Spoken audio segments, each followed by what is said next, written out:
Filtering down your past transaction history is a great way to open up future opportunities.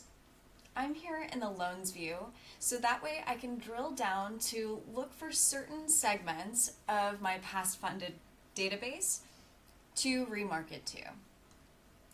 For example, if I wanted to look at any past funded transactions that have an interest rate above 6%, I can easily not only filter that, but save it for the future as well. I can click here on filters, and I'm going to go ahead and look for both funded and closed statuses.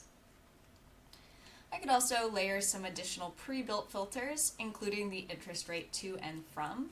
But since I'm just looking at anything greater than 6, I'm going to use a custom field filter down below. I'm going to go ahead and select interest rate here. I'm going to use the greater than, and in this case I'm actually going to do a 5.99 because I want to see anything 6 and above.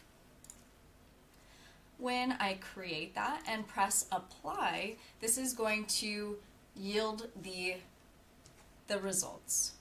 Now, if this is something that I would pull over and over and over again, I can actually go into filters and I can use this as a saved filtered list. Funded greater than 6%.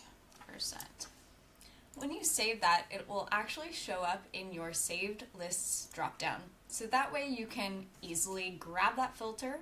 You can also remove them over time or share them with other members so that way they have the same filters that you have applied to your list.